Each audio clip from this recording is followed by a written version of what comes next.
Hello everyone, मैं प्रीति ma'am आपका बहुत बहुत स्वागत करती हूँ आपकी अपने क्लासेस में। जैसा कि आप जानते हैं हम रासायनिक आबंधन पढ़ रहे हैं। हमने काफ़ी कुछ पढ़ लिया है। आज हम पढ़ेंगे थ्योरीज के बारे में। तो हम पढ़ेंगे सहसंयोजक संयोजकता का कक्षक सिद्धांत पढ़ेंगे। हम सहसंयोजकता का कक्षक सिद्धांत इंग्लिश में अगर बात करें तो उसको बोलते हैं ऑर्बिटल थ्योरी ऑफ कोवैलेंसी। ठीक, तो क्या जरूरत पड़ी सहसंयोजकता का कक्षक सिद्धांत पढ़ने के लिए? तो देखिए, जैसे हमने परमाणु संरचना के बारे में पढ़ लिया, तो परमाणु संरचना के ज्ञान के आधार पर ये बहुत ज़्यादा आवश्यक हो गया कि जब हम जानते थे कि परमाणु संरचना में जो इलेक्ट्रॉन होते हैं वो साझा करते हैं, और साझा करके क्या बनाते हैं? सहसंयोजक बंध बनाते हैं। तो सिर्फ इलेक्ट्रॉन साझा नहीं करते, इलेक्ट्रॉन के साथ उसकी कक्षक भी वो शेयरिंग करती है ना।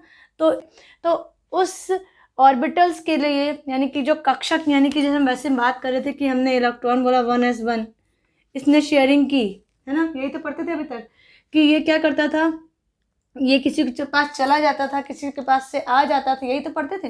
लेकिन भाई ये इनकी भी तो परमिशन ग्रांटेड होती होगी, ये भी तो देते होंगे। तो इसीलिए हम लोग क्या पढ़ रहे हैं कि परमाणु संरचना के ज्ञान के आधार पर ये आवश्यक हो गया कि परमाणु के जो इलेक्ट्रॉन हैं वो साझा करके सहसंयोजक बंध बनाते हैं, परंतु उनके साथ परमाणु कक्षक भी बंध बनाने में सहायक होते हैं। तो ये बंध वो किस तरह से बनाते हैं, उनका किस तरह से उसमें इन्वॉल्वमेंट होता है, कैसे उनकी भागीदारी होती है, इसके लिए दो थ्योरी होती हैं। एक होती है बीबीटी, ठीक है, और एक होती है एमओटी। इसको बोलते हैं हम बैलेंस बॉन्ड थ्योरी, और इसको बोलते हैं हम मॉलिक्यूलर ऑर्बिटल थ्योरी।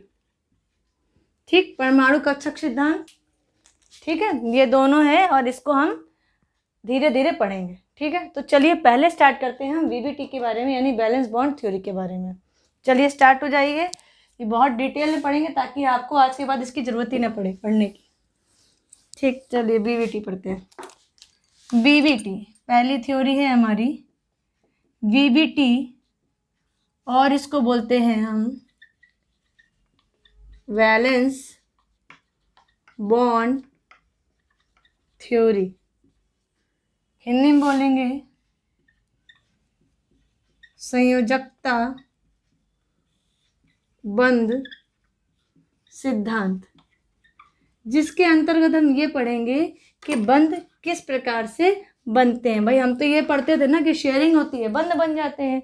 फिर कितने तरह की शेयरिंग हुई तो हमने पढ़ लिया, 3 तरह के बंध होते थे, कोवैलेंट बॉन्डिंग, इलेक्ट्रोवैलेंट और कोऑर्डिनेट, यानी सहसंयोजक बंध, उपसहसंयोजक बंध और वैद्युत संयोजक बंध, यही तो पढ़ते थे। लेकिन वो किस तरह से बंध बनाते हैं, है ना, ये हम पढ़ेंगे अपने इस थ्योरी के अंतर्गत। क्या थ्योरी है? थ्योरी का नाम है हमारा संयोजकता बंध सिद्धांत, या बोलेंगे बैलेंस बॉन्ड थ्योरी बीबीटी। ठीक, चलिए देखिए क्या पढ़ेंगे इसके अंतर्गत। तो बैलेंस बॉन्ड थ्योरी में क्या था कि बैलेंस बॉन्ड बंध सिद्धांत या संयोजकता बंध सिद्धांत के अनुसार क्या हम पढ़ेंगे कि सहसंयोजक बंध, इसके बारे में आप जानते हैं, आधे भरे हुए कक्षकों के अधिव्यापन से बनते हैं।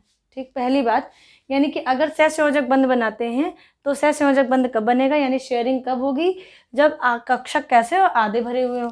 आधे भरे हुए कक्षक का मतलब देखिए क्या होता है। देखिए जैसे हम S की बात कर रहे हैं, S में मैक्सिमम इलेक्ट्रॉन 2 आते हैं, P में मैक्सिमम इलेक्ट्रॉन 6 होते हैं, यानी 1 हो, आधा भरा हो, यानी 3 हो। कुछ इस तरह से देखिए, जैसे यहाँ पे 1s1 हो, 1s2 होता है, 1s2 की जगह क्या हो? 1s1 हो। ठीक, जैसे 2p6 होता है तो 2p6 की जगह क्या हो? 2p3 हो। p ऑर्बिटल कितना बड़ा है? देखो जहाँ मैक्सिमम इसमें 6 इलेक्ट्रॉन होते हैं, अभी कितने हैं? 3। तो जब इस तरह से होगा, यानी सहसंयोजक बंध तब बनेगा जब कक्षक कैसे हो? आधे भरे हो। ठीक, तब वो सहसंयोजक बंध बनाएंगे। अभी लिखा अतिव्यापन। अतिव्यापन का मतलब क्या होता है? अतिव्यापन का मतलब होता है ओवरलैपिंग, जिसे हम आगे पढ़ेंगे, अभी आपको शॉर्ट में बता देते हैं। जैसे कि आप बोलते थे बंध बनाते थे, है ना, जैसे यहाँ 1s1 है, इसको 1s2 होना है तो उसको कितने इलेक्ट्रॉन की जरूरत थी? 1 इलेक्ट्रॉन की जरूरत थी। ये किसी से एक इलेक्ट्रॉन ले लेता था, लेकिन वो एक इलेक्ट्रॉन कैसे आता था, ऐसे 1s1, जैसे ये 1s1 है, ये 1s1 है, इनको एक इलेक्ट्रॉन चाहिए तो क्या कर लेते थे, ये दूसरे में शेयरिंग कर लेते थे, करते थे कि नहीं भाई? सिंपल सा समझो, जैसे हम बोलते थे कि ये 1s1 है और इनको 1s2 होना, तो क्या करता था, ये एक इलेक्ट्रॉन किसी से ले लेता था, है ना, शेयरिंग करता था। तो शेयरिंग कब होती थी, जब वो अतिव्यापन करता था। अतिव्यापन का मतलब ओवरलैपिंग करता था। ये तो हमने पढ़ लिया। अब हम आगे देखेंगे ये ओवरलैपिंग कैसे करते हैं। इसीलिए ये ऑर्बिटल थ्योरी बनाई गई कोवैलेंसी की, जिसको हम वहाँ पे सिर्फ बोलते थे कि साझा करके इलेक्ट्रॉन आ गया या किसी से उसने ले लिया, है ना, लेकिन एक्चुअल में वो इलेक्ट्रॉन साझा करके तब आता था जब वो क्या करते थे, आपस में अतिव्यापन करते थे, क्या करते थे, ओवरलैपिंग करते थे। ठीक, अभी ओवरलैपिंग क्या होती है हम लोग आगे पढ़ेंगे, बस यहाँ थोड़ी देर पढ़ने वाले हैं। चलो फिर नेक्स्ट पॉइंट क्या, दो आधे भरे हुए ऑर्बिटलों के रेखीय अतिव्यापन से सिग्मा बंध बनते हैं। अभी सिग्मा बंध जान लेते हैं। सिग्मा बंध क्या होता है, सिग्मा बंध को हम ऐसे रिप्रेजेंट करते हैं। ठीक, सिग्मा बंध को हम कैसे रिप्रेजेंट करते हैं, ऐसे। चलो अभी हम यहाँ देख, दो आधे भरे हुए ऑर्बिटलों के रेखीय अतिव्यापन से सिग्मा, दो आधे, वही चीज देखिए, पहली बात लिखा है कि सहसंयोजक बंध तब बनेंगे जब ऑर्बिटल कैसे हो, आधे भरे हो। दूसरा लिखा है कि जब दो ऑर्बिटल आधे भरे हुए आपस में अधिव्यापन करते हैं तो सिग्मा बनाते हैं। चलिए हम यहाँ देख लेते हैं। जैसे आपको पता है एस का जो ऑर्बिटल होता है कैसा होता है, कैसा होता है, इस तरह का शेप का होता है। पी का कैसा होता है, पी का होता है डम्बल शेप। ठीक, पी का होता है डम्बल शेप। देखिए डम्बल शेप बना लेते हैं, ये पॉइंट रखा, पी का होता है डम्बल शेप। ठीक, पी के भी तीन होते हैं, पी एक्स, पी वाई और पी जेड, है ना। चलिए इस तरह से अभी क्या बोलते हैं, लिखा दो आधे भरे हुए ऑर्बिटलों के रेखीय अधिव्यापन से। रेखीय अधिव्यापन का मतलब क्या होता है, रेखीय अधिव्यापन का मतलब होता है कि एक ही रेखा में हो या एक ही अक्ष पे हो। एक अक्ष और एक रेखा मतलब एक ही लाइन में हो। ठीक है, चलो जैसे देखो हम क्या करते हैं, जैसे ये एक एस है और दूसरे एस ने अधिव्यापन किया। देखो जैसे कि हम यहाँ पे करके दिखाते हैं, ये एक एस पहले वाला है, ये इसको हम हटा देते हैं थोड़ी देर के लिए।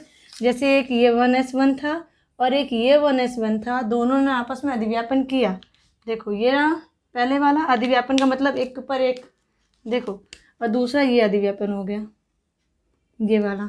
ठीक है, तो ये आ गए अधिव्यापन, इसे बोलते हैं अधिव्यापन। तो ये और ये मिलकर क्या बन गया, देखो 1s2। ठीक, कौन सा बंध बन गया, सिग्मा बंध। एक ही अक्ष पे है। ठीक, एक ही अक्ष पे है। देखो अब देखो, अब फिर से क्या करते हैं, एक एस एक पी ले लेते हैं। जैसे ये एस था, ये भी एस था, है ना, इसको हम क्या कर ले, अब की बार हमने एक हमने एस ले लिया, ये हमारा एस है, और हमने अब की बार एक पी ऑर्बिटल ले लिया। देखो जैसे पॉइंट रखा, ये हमने पी बना लिया। ठीक ठीक, ये हमारा है 1s1 और ये हमारा है 2p। ठीक, चलो इन सबको भी, हाँ, तो ये हमने एक एस का बना लिया, एक पी का बना लिया। ठीक है, अभी देखो ये एक ही एक्सिस पे है, ये देखो। ठीक है, ये हमने एक ही एक्सिस पे बने हैं, देखिएगा, यानी कि इसकी ये जो है एक ही अक्ष पे बने हैं, यानी ये कैसे हैं, रेखीय हैं। ठीक है, अभी देखो इसका कैसे बनेगा, इसका इस तरह से बनेगा, देखिएगा, ये बना हमारा एक एस का, और जिसने इससे अधिव्यापन किया ये रहा, एक ही अक्ष पे है ये, तो ये भी क्या बना, ये भी हमारा बना सिग्मा बंध। क्लियर हो गया, समझ में आ गया क्या पढ़ा। ऑर्बिटल थ्योरी में हमने पढ़ेंगे कि किस तरह से ऑर्बिटल यानी कक्षक जो है वो सहसंयोजक बंध में भाग लेते हैं। तो इसके लिए पहली थ्योरी हमने पढ़ी बीबीटी, बैलेंस बॉन्ड थ्योरी, जिसको हिंदी में संयोजकता बंध सिद्धांत कहते हैं, जिसमें हमने पढ़ा कि सहसंयोजक बंध आधे भरे हुए कक्षकों के अधिव्यापन से बनते हैं। दूसरा, दो आधे भरे हुए ऑर्बिटलों के रेखीय अधिव्यापन से सिग्मा बनते हैं। तो ये रेखीय है, रेखीय का मतलब एक रेखा में या एक अक्ष में। तो देखो ये भी एक अक्ष में थे, ये देखो, और देखो ये भी एक अक्ष में है, तो दोनों से क्या बन रहे हैं, सिग्मा बन रहे हैं, सिग्मा बन रहे हैं। क्या और भी कोई पॉसिबिलिटी है, बताइए, सोचिए, क्या कोई और भी पॉसिबिलिटी है सिग्मा वन बनने की। हाँ, एक पॉसिबिलिटी और है, देखो जैसे यहाँ पे एस एस मिले थे, जैसे यहाँ लिख लेते हैं, जैसे यहाँ पे एस एस अधिव्यापन हो रहा था, ये भी एस का था, ये भी एस का था, यहाँ एस और पी अधिव्यापन हुए, ये एस का है और ये किसका है, पी का। एक चीज़ से और सिग्मा वन बन सकता है, क्या, अगर हम P और P कर लें, जैसे कि देखो इस तरह से एक के अक्ष में ये रहा P और दूसरा ये रहा P, ठीक। तो इसके अधिव्यापन से क्या होगा, देखो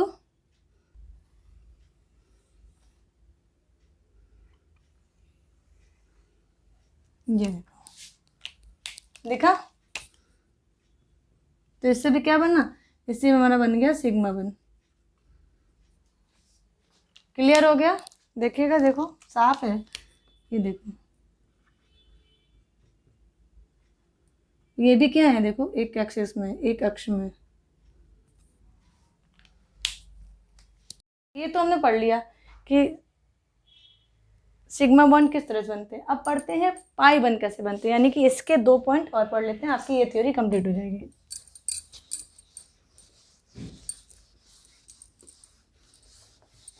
देखो, ठीक है। अब तीसरा पॉइंट क्या है, जैसे ये था कि दो आधे भरे हुए ऑर्बिटलों के पार्श्वीय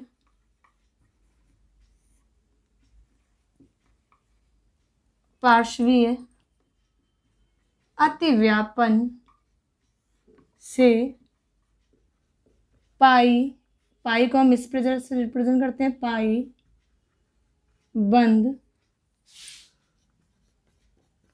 बनते हैं, ठीक है। चलो चौथा पॉइंट भी यहीं पढ़ लेते हैं, चलो देख लेते हैं पहले क्या। तो जैसे हमने यहाँ पे पढ़ा था कि ऊपर कि दो आधे भरे हुए ऑर्बिटलों के रेखीय अधिव्यापन को इंग्लिश में बोलते थे हम लीनियर, ठीक है। और इसको बोलते हैं हम साइड बाय साइड, क्या बोलते हैं, साइड बाय साइड, ठीक। अभी देखो पाई बन कैसे बनेंगे, देखो जैसे कि ये हमने लिया, ये पाई P बॉन्ड लिया P पर, ठीक है, इसका ये ले लिया। अब देखो क्या ये एक एक्सिस पे है, अगर ये इस तरह से अधिव्यापन करें, इस तरह से, देखो इस तरह से बनाना है,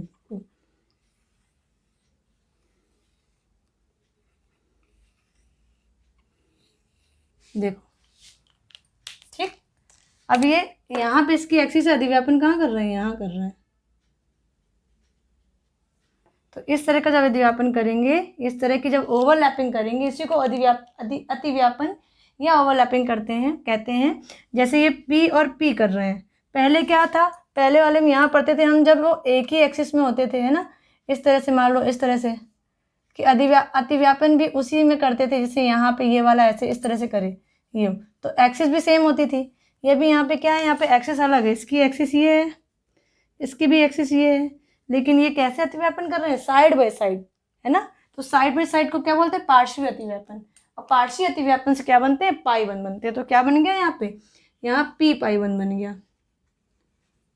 ठीक। क्या भैया बोलते हैं, सीधे पाई वन बन गया, ठीक। क्लियर हो गया, क्या बन गया यहाँ पे, पाई वन बन गया, पाई, ठीक। बाकी आपको इसको देख के समझ में आ रहा है क्या कि जब दो आधे भरे हुए ऑर्बिटलों के पार्श्वी यानी कि लेटरल साइड बाय साइड अतिव्यापन होता है, तो उसके जो अक्ष होते हैं वो एक दूसरे के क्या होते हैं, समानांतर होते हैं। देखो ये इसके अक्ष हैं, इसके अक्ष तो एक दूसरे के क्या समानांतर है, समान अंतर में है। लेकिन साइड बाय साइड जब उसका वो हम ओवरलैप कराएंगे, अतिव्यापन कराएंगे, तो क्या बन जाएगा, हमारा पाई बन जाएगा। पाई को हम इस तरह से रिप्रेजेंट करते हैं, ठीक। समझ में आ गया हमारा थर्ड पॉइंट, बहुत आसान है, एक एक स्टेप बाय स्टेप आपको समझा रहे हैं। अब पढ़ते हैं इसका लास्ट पॉइंट, फोर्थ पॉइंट। तो ये हमारा लास्ट पॉइंट क्या, अतिव्यापन, यानी जो अतिव्यापन हो रहा है, जो ओवरलैपिंग हो रहा है। ओवरलैपिंग की सीमा जितनी ज़्यादा अधिक होगी उतना ही ज़्यादा बॉन्ड अधिक स्ट्रांग होगा। जैसे कि आप अभी इसके बाद पढ़ेंगे बंधों के प्रकार, मतलब सिग्मा बंध के प्रकार। सिग्मा बंध कितने प्रकार के होते हैं, तो सिग्मा बंध 3 तरह के होते हैं, सिंगल बॉन्ड, एकल बंध, द्वि बंध, डबल बॉन्ड या ट्रिपल बॉन्ड, त्रिबंध। यानी हम पढ़ेंगे आगे सिग्मा बंध के प्रकार। तो सिग्मा बंध 3 तरह के होते हैं, एकल, ठीक है, और इसको बोलेंगे सिंगल, द्विबंध इसको बोलते हैं हम डबल, और पढ़ेंगे त्रिकबंध इसको बोलेंगे हम ट्रिपल। इसको एक लाइन से प्रेजेंट करेंगे, इसको 2 लाइन से प्रेजेंट करेंगे, इसको हम 3 लाइन से प्रेजेंट करेंगे। ठीक है, ये हमारा नेक्स्ट टॉपिक रहेगा। अभी देखो ये इस पॉइंट का मतलब क्या है। इस पॉइंट का मतलब है कि अतिव्यापन की सीमा जितनी अधिक होगी बंध की प्रबलता उतनी अधिक होगी। इस आधार पर सिग्मा बंध पाई बंध की तुलना में, क्या सिग्मा बंध, जो सिग्मा बंध है ये पाई बंध की तुलना में अधिक स्ट्रांग होता है। क्यों? क्योंकि हम अभी पढ़ने वाले हैं सिग्मा बंध के प्रकार। सिग्मा बंध भी 3 तरह के बनते हैं, एकल बंध, डबल बंध और ट्रिपल बंध। 1 बार, 2 बार, 3 बार। अब सोचो जैसे हमने इस चीज़ को इस चीज़ से पकड़ा हुआ, ये एक रस्सी बांध दी, अभी हमने एक रस्सी और दे दी, अभी हमने एक चीज़ और दे दी, 3 या 3 डंडे में, 3 डंडों से हमने इस चीज़ को बांध रखा है। यानी सिग्मा बंध कितने तरह के बताया? 3 तरह के। 3 बंध से हमने इसको बांध रखा है। अब आप इसको ताकत लगाओगे बहुत जल्दी ये टूट जाएगा, फिर ताकत लगाओगे तब जाके ये 30 टूटेगा। पाई बंध में क्या है?